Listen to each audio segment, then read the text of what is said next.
বেটা পঢ়ি আছা খাই লোৱা নাস্তা খাই লোৱা এতিয়া পাপাৰ লগত ধুনীয়াকৈ চুলিকেইডাল কাটি আহিবা দেই ন পাপা এই বেটা ঠাণ্ডাত যে আৰু কাহ মাৰিছা যে তুমি ৰাতি শুব টাইমত যে কাঢ়ি থাকা না হে হেল্ল' গাইজ কি খবৰ আশা কৰোঁ সকলোৱে ভালে আছে আজি দেওবাৰ মই কি কৰিছোঁ কি ৰান্ধিছোঁ তাকে আপোনালোকক অকণমান দেখাবলৈ চেষ্টা কৰিছোঁ আশা কৰোঁ ভিডিঅ'টো চাই ভাল পাব আৰু বহুত বেছি মৰম দি চেনেলটো আগবঢ়াবলৈ সহায় কৰিব প্লিজ গাইজ আহকচোন মই কি ৰান্ধিছোঁ অকণমান আপোনালোকক দেখাবলৈ চেষ্টা কৰিছোঁ ভেজ চপ বনাবলৈ লৈছোঁ তাৰ কাৰণে লৈছোঁ কণী আৰু লগত দিছোঁ নিমখ আৰু অকণমান দিম ধনিয়া পাত যিহেতু দেওবাৰ হয় বহুত দেৰিয়ে হ'ল উঠা অকণমান দেৰি হ'লে চব কামেই দেৰি আৰু ৰেডিমেড নাস্তা আহে দেওবাৰে প্ৰত্যেক দিনাই আজি কিবা হ'ল নাজানো তাৰ কাৰণে ৰখি 10টাই বাজিলে তো সেইটো কাৰণে লৰালৰিকৈ ভেজ চপে বনাবলৈ লৈছোঁ ইয়াত ধুনীয়াকৈ ব্ৰেডখিনি এনেকৈ কাটি এনেকৈ ডুবাই দিছোঁ যাতে ধনিয়া পাতখিনি লাগি যায় আৰু কণীও লাগি যায় আৰু এইখিনি মই তেলত ফ্ৰাই কৰি ল'ম খৰধৰকৈ এইটোৱে কৰিছোঁ অকণমান উঠাৰ দেৰি হ'লে জানিলে গাইজ গোটেই কামখিনিয়ে দেৰি হৈ যায় ৰাতিপুৱা ঘৰ দুৱাৰ মুচি গা পা ধুই ধুনীয়াকৈ পূজা কৰি মন্দিৰটো পূজা কৰি আহি লৰালৰিকৈ বনাবলৈ আহিছোঁ আৰু এইফালে ল'ৰাটোক চুলি কাটিবলৈ লৈ যাওঁ বুলি কৈছে দেউতাকে সেইটো কাৰণে আৰু খৰধৰ কৰিব লগা হয় আৰু চুলি কাটিবলৈ যে বহুত দীঘল লাইন লাগিব লাগে নক'ব আৰু দেওবাৰে যে সকলোৱে চুলি কাটিব আহে চাগে সেইকাৰণে ফটাফট বনাই দিলোঁ আৰু এইফালে হৈ গৈছে মোৰ বনাই মেলি বেটা পঢ়ি আছা খাই লোৱা নাস্তা খাই লোৱা এতিয়া পাপাৰ লগত ধুনীয়াকৈ চুলিকেইডাল কাটি আহিবা দেই ন পাপা টকলা কৰি নিদিয়ে চিন্তা নকৰিবা তুমি পাপা টকলা কৰি দিব বুলি ভাবিছা নেকি সেই নকয় আহা খাই লোৱা হাত ধোৱা আছে নেকি হাত আকৌ ধুবা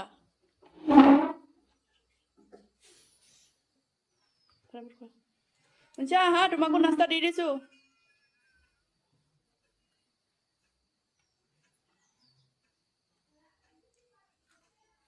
ভাল লাগিছেনে মজা বেটা লোৱা বেগটো লোৱা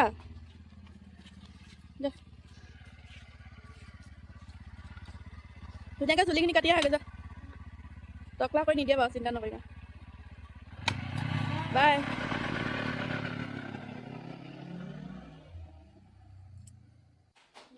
আৰু আহিলোঁ এফালে কাপোৰখিনি ধুবলৈ ল'ৰাটোক বাপেকে ৰাতি জোগাইছিলে কিমাননো বোলে তোমাৰ চুলিখিনি দীঘল নহয় একেবাৰে টকলা কৰি দিম আৰু ই নেযাওঁ মই চুলি কাটিবলৈ সেইটোৱে লগাই আছে তো সেইটো কাৰণে মই তাক কৈছোঁ চিন্তা নকৰিবা এনেই মজা কৰিছে বাবাই ধুনীয়াকৈ কাপোৰখিনি ধুই লৈছোঁ মই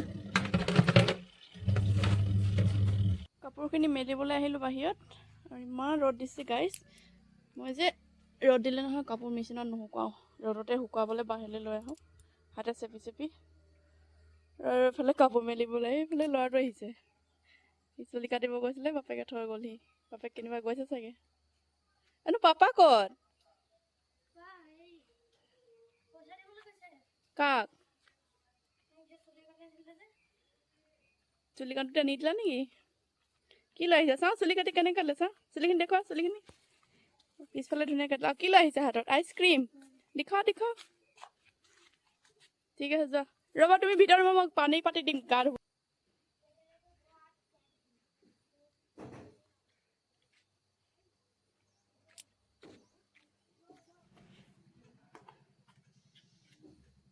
এই বেটা ঠাণ্ডাত যে আৰু কাহ মাৰিছা যে তুমি ৰাতি শুব টাইমত যে কাঢ়ি থাকা না হে আইচক্ৰীমে পালানে দোকানত বেলেগ বস্তু নেপালা হে খাই লোৱা তাৰপিছত কাঢ়িবা মোলৈ আনি চাব মইতো কহা নাই ন ৰ'দত খোৱাগৈ নহ'লে যোৱা গলি যাওক টুলখন লৈ লোৱা টুলখন বহি ৰ'দত খাবা যোৱা ই ৰ'দত বহি আইচক্ৰীম খাই আছে আৰু ই গা ধুবৰ কাৰণে মই অকণমান পানী খুলি দিছোঁ টেপত আৰু এইটো অকণমানি আমাৰ গিজাৰটো এইটো বহুত ধুনীয়া কাম কৰে আজি ইমান দিন হ'ল ভাল কাম কৰি আছে আৰু ধুনীয়াকৈ গৰম পানী হৈ আছে।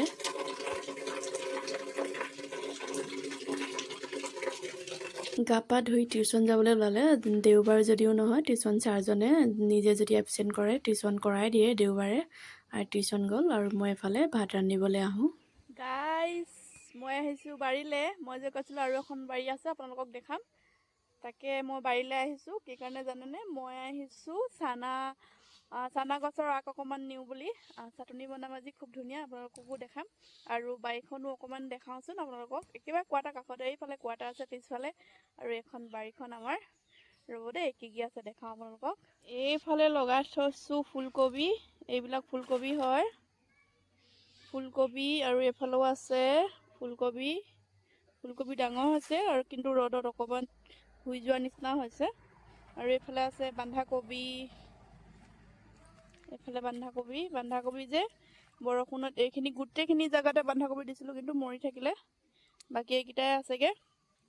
আৰু সেইফালে আছে এইজোপা টেঙামৰা গছ হয়, এইটো খুব ধুনীয়া লাগে খাই, ডালত ভাল লাগে। আৰু এইফালে গোটেইখিনি আলু লগাই থৈছে, আলু ওলাইছে সৰু সৰুকৈ, এইখিনি গোটেইখিনি আলু। আৰু এইফালে আছে, ইয়াত পিঁয়াজ আছে, এইখিনিত পিঁয়াজ দিছোঁ। এইফালে আছে লফা, আৰু এইফালে আছে পালেং, এইফালে আছে ধনিয়া। ওলাইছে এই ধনিয়াবিলাক, সৰু সৰুকৈ ধনিয়াবিলাক ওলাইছে। আৰু এইফালে আছে লাই শাকৰ লগত গাহৰি মাংস ৰেচিপি দিম, সেইকাৰণে পূৰা বেছিকৈ লগাইছোঁ লাই শাক। আৰু এইফালে আছে চানা শাক। এতিয়া মই চানা শাক অলপ উঠাম, আগবিলাক দেখিছেনে? চানা শাক, গোটেইখিনি চানা শাক। আৰু এইফালে কাষতে আছে এইটো মন্দিৰটো। এইখনে আমাৰ বাৰী। দুখন আছে, তলতো এখন আছে, আৰু তলৰখনত এতিয়া আছে মানুহজনে কিবা কিবি কৰি আছে বোলে। নেযাওঁগৈ মই সেইফালে, দেৰি হ'বগৈ, খানা বনাব লাগে যে। এইফালে মই চানা শাক অলপ উঠাই লওঁ। এইবিলাক ইমান ধুনীয়া ধুনীয়া চানা শাক মই এবাৰ নিলোঁ। খালি আমি যে চানা লগোৱাতকৈ বেছি আমি এই শাকবিলাকে খাওঁ, এইবিলাক। এতিয়া মই এইখিনি চাটনি বনাম, আপোনালোককো দেখাম দেই। এইখিনি আনিলোঁ চানা গছৰ। বহুত বেছি নালাগে, যিহেতু চাটনিহে বনাম, ইমান বেছি কি কৰিম।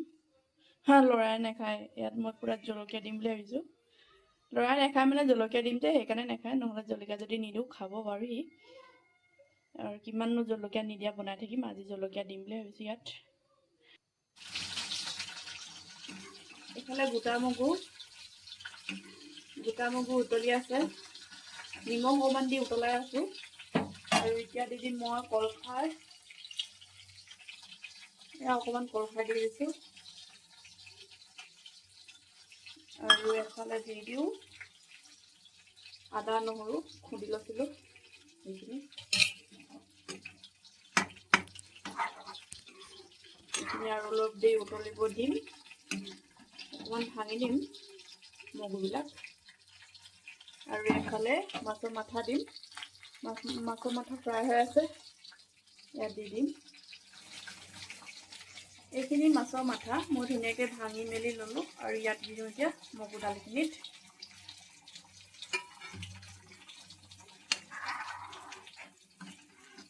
এইখিনি বইল হয়, আৰু খাৰ দিয়া থাকিলে যে বইল দিলেহে ভাল লাগে খাই, মজা লাগিব একদম। এতিয়া অলপ দেৰি উতলিব দিম, তাৰপিছত ধনিয়া পাত দি দিম। খাৰ দিয়া মগু দালি ৰেডি হৈছে, বহুত ধুনীয়া গোন্ধ আহিছে, আদা নহৰু। আৰু এতিয়া মই দি দিম ইয়াতে অকণমান ধনিয়া পাত, আৰু ধুনীয়া গোন্ধ আহিব, খাবলৈ খুব টেষ্টি। আপোনালোকে বনাই খাব এবাৰ মোৰ দৰে। আৰু এইফালে ৰেডি হৈ গ'ল, গেছ বন্ধ কৰি দিওঁ।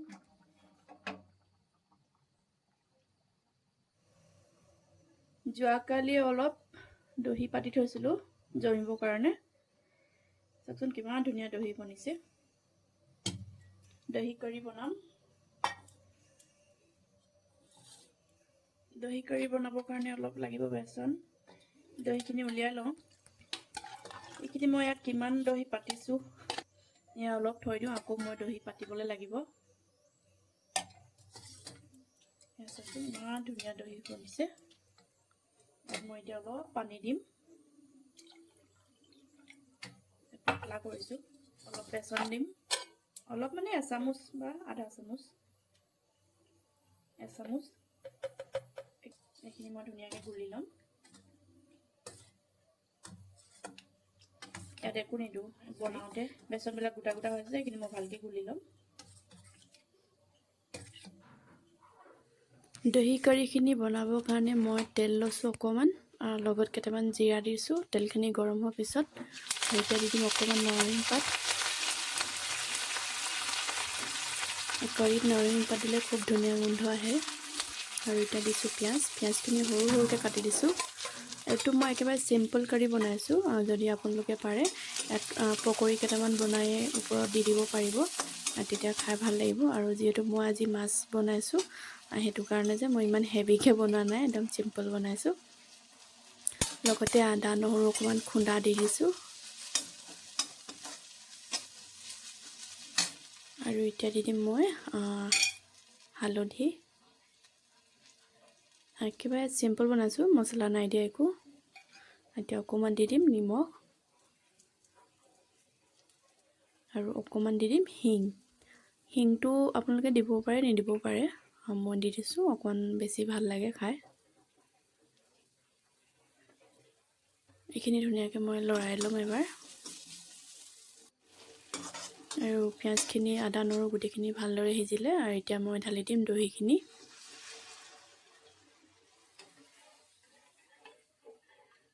আৰু এইখিনিও বহুত বেছি নবনালেও হ'ব, আৰু বহুত বেছি উতলিলে যে ফাটি যাব পাৰে, সেইকাৰণে বহুত বেছি উতলিব নিদিব, অকণমান উতলিলে হৈ যাব।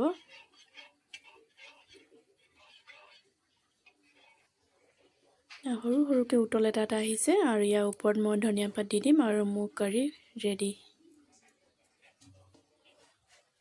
আৰু আপোনালোকে বনাই খাব। যদি ঠাণ্ডা দিন হৈছে নহয়, এতিয়া অলপ কমকৈ বনাব, আৰু গৰম দিনত 2 দিনৰ 3 দিনৰ মূৰে খাব পাৰিব, খুব ভাল হয় পেটৰ কাৰণে। আৰু এইফালে আহিলোঁ মই চানা গছৰ অকণমান আগ চাটনি বনাবলৈ। আৰু এইটো যে চাটনিতকৈ বেছি ইয়াৰ ভাজি খাই খুব ভাল লাগে, আলুৰ লগত ভাজি খাবচোন। চানা শাকটো যে বহুত ভাল লাগে। আৰু এতিয়া মই যিহেতু চাটনি বনাব লৈছোঁ, আদা নহৰু জলকীয়া চব এইখিনি দি দিলোঁ, ধনিয়া পাত অকণমান, লগত নিমখ অকণমান। এইখিনি ধুনীয়াকৈ মই এটা পিচি ল'ম। একেবাৰে কমকৈ যে একেবাৰে তলত লাগি আছে।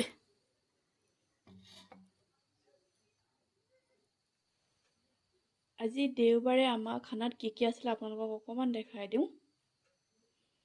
এইফালে আছিলে খাৰ দিয়া গোটা মগু, মাছৰ মাথা দি বনাইছিলোঁ। আৰু এইফালে চানা গছৰ আগ চাটনি বনাইছিলোঁ। এইফালে দহি কাৰী, নৰসিংহ পাত দি দহি কাৰী বনাইছিলোঁ। এইফালে আছে মাছ ফ্ৰাই, এইফালে আছে মাছৰ পেটু ভজা, ভাত দি কিনে বনাইছিলোঁ। আৰু এইফালে আছে ৰঙালাও ফ্ৰাই। আৰু দেওবাৰে আমাৰ আজি এয়াই আছিলে খানা।